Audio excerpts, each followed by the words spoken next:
Jesus said unto him, Foxes have holes, and the birds of the air have nests, but the Son of Man has nowhere to lie his head.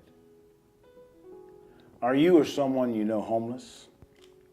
Even better yet, do you understand the definition of homeless? The legal definition of homelessness varies from country to country.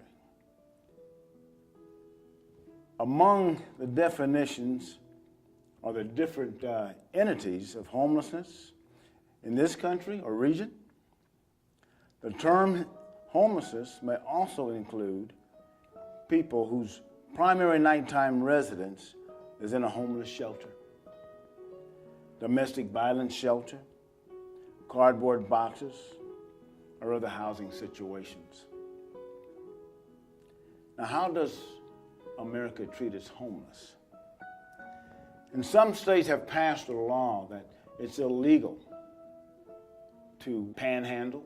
It's illegal to even feed the homeless. But you can go out into a park in some cities and you'll see families feeding themselves, children feeding the squirrels. Sometimes if you look real closely, you'll see somebody throw food to a rat. But it's becoming illegal to feed the homeless. My name is Dr. Carlton Young. I'm the founder of the Life Empowerment Network and the founder and COO of GNAC, the Georgia National Alliance Community Coalition for the Homeless. To introduce myself, let me tell you a little bit of my story. I left home, headed for the military back in 1968. I served 22 years in the Marine Corps. After retirement, I went to work with the Federal Aviation Administration in Washington, D.C.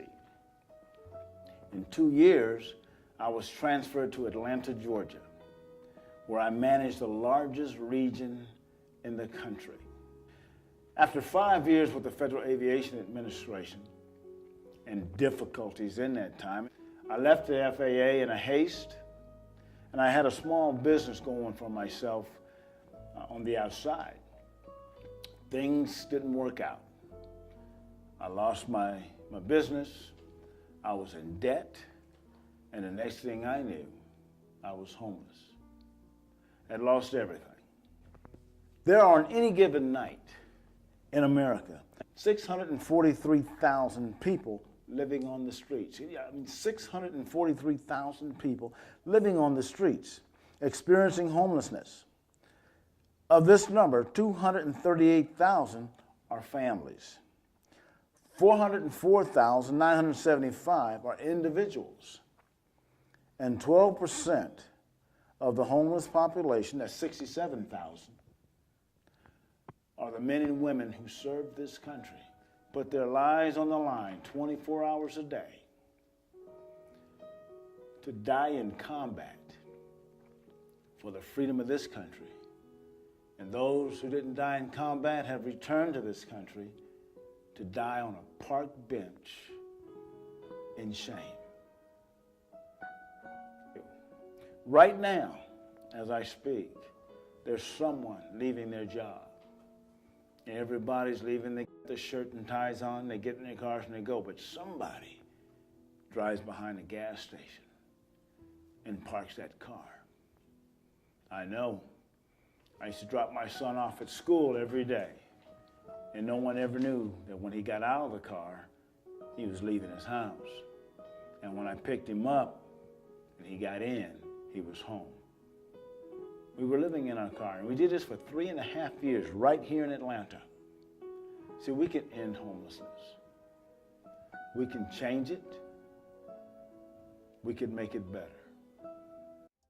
This is something I believe can be done through every organization, through every home, every man, woman, and child coming together with a resolution. This can be done, and I am a living example of that. That a homeless person can change the entire blueprint of their life. if given the opportunity, given the possibility, given the chance. As my story goes, I worked hard at it. I sold cupcakes. I went out and I created my own business. I was cleaning ovens, got creative. And that's what you have to do. And right now I'm speaking to that individual who might be homeless.